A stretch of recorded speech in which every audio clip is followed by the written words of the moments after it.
देखो, छोटा भीम तो हम सब ने देखा है और उसी छोटा भीम के कुछ मूवीज के अंदर एक आइकॉनिक कैरेक्टर अपना केमियो देता था, कृष्णा। और सच बताओ, लोग कृष्णा से इतना प्यार करते थे ना कि कभी कभार लोग छोटा भीम के मूवीज बस कृष्णा को देखने के लिए ही देखते थे। जब भी छोटा भीम के सामने कुछ बहुत बड़ा प्रॉब्लम आ जाता है, हमारे ब्रेन में फर्स्ट थॉट यही आता है कि इस मूवी के अंदर कृष्णा अपनी अपीयरेंस देने वाला है। और होता भी वही था। जब वो एंट्री लेता था वो बीजीएम टीवी के अंदर, उसका ब्लू ऑरा और उसकी कैरिस्मेटिक पर्सनालिटी लिटरली सब कुछ चार्म कर देती थी। टीवी के अंदर सब कुछ नेक्स्ट लेवल और काम लगता था।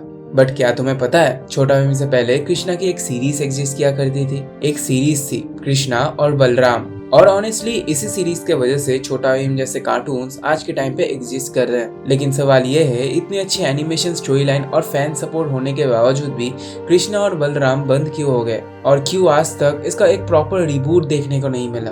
देखो, कृष्णा की कहानी शुरू होती है आज से 18 साल पहले, जब छोटा भीम बन रहा था। ग्रीन गोल्ड एनिमेशन के पास छोटा भीम के लिए पूरा प्रोडक्शन टीम रेडी था, लेकिन कोई छोटा भीम को खरीद ही नहीं रहा था। एंड उसी टाइम पे ग्रीन गोल्ड एनिमेशन के पास पोगो आता है।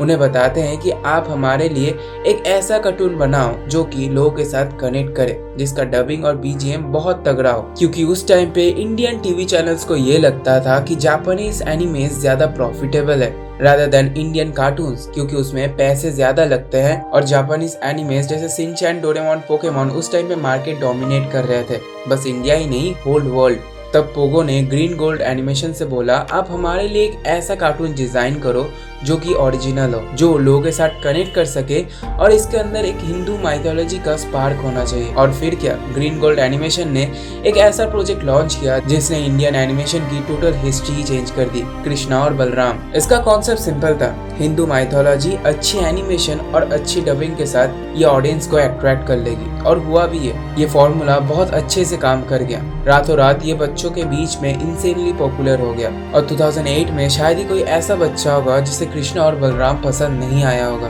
क्योंकि उसमें सब कुछ परफेक्ट था। सब कुछ इतना परफेक्टली सिंक्रोनाइज और मैच होता था कि उस टाइम के अकॉर्डिंग ये टाइम के अहेड था। और फिर क्या, इंडिया के अंदर पोगो को समझ में आ गया कि इंडियन एनिमेस जापानीज एनिमेस से ज्यादा कमाई करने वाली है, जिस वजह से वो कृष्णा और बलराम के राइट्स तो खरीदते ही हैं, साथ ही में उसके बाद छोटा भीम के राइट्स भी खरीदते हैं। और जब छोटा भीम लॉन्च हुआ तो कृष्णा और बलराम साइड होने लगे। हाँ, उसके कुछ स्पिन ऑफ्स आए, लेकिन उसके बाद कभी वो रिबूट ही नहीं हुआ। लेकिन क्यों? देखो, इसके पीछे बहुत सारे कारण हैं। नंबर 1 है स्टोरी लाइन। देखो, कृष्णा और बलराम की कहानी ना माइथोलॉजिकल बेस्ड है, जो कि पुराणों से ली गई है। और माइथोलॉजी स्टोरीज के अंदर एक बहुत बड़ी प्रॉब्लम आ जाती है, अगर स्टोरी लाइन में कुछ भी गड़बड़ होता है तो लोग प्रोटेस्ट करना स्टार्ट कर देते हैं, क्योंकि लोगों के बिलीव्स हर्ट हो जाते हैं। इसी वजह से राइटर्स उनको ज्यादा चेंज नहीं कर पाते थे, वरना लोग बोलना चालू कर देते कि ये असली कहानी नहीं है। और इसी वजह से क्रिएटर्स एक लिमिट के बाद नए प्लॉट्स बना नहीं पाए। रीजन नंबर 2 है रिपीटेटिव पैटर्न। टोटल कृष्णा और बलराम सीरीज के अंदर एक ही चीज हो रहा था, कंस बहुत सारे मॉन्स्टर्स को भेजता था, कृष्णा उन्हें मारता था और कृष्णा लास्ट में जीत जाता था। अगर तुम फर्स्ट एपिसोड से लास्ट एपिसोड तक नोटिस करोगे तो ऑलमोस्ट हर जगह एक रिपीटेटिव पैटर्न फॉलो होता है। कृष्णा और बलराम कहीं जाएंगे, वो फाइट करेंगे मॉन्स्टर्स से और वो जीत जाएंगे। एक पॉइंट के बाद सबको ये लगने लगा था कि कृष्णा हमेशा जीतने वाला है और कंस कभी जीतेगा नहीं, क्योंकि एंड लाइन हमेशा फिक्स थी, क्योंकि कृष्णा ओवर पावर था भाई, वो गॉड है।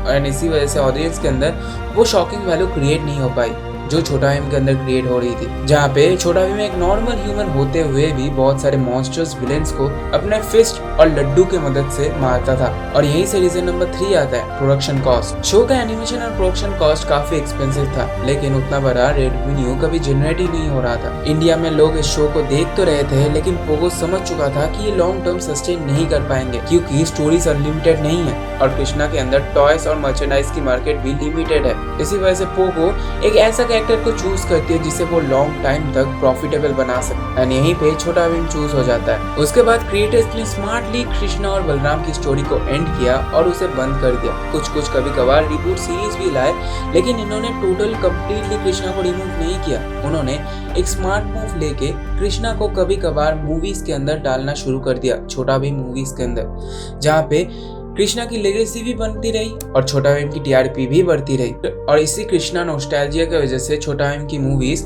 और भी ज्यादा प्रॉफिट बनाने लगी। और ऑनेस्टली कृष्णा से आइकॉनिक कैरेक्टर इंडिया के अंदर बना ही नहीं है, चाहे आप कार्टून की दुनिया में देख लो, रियल लाइफ की दुनिया में देख लो।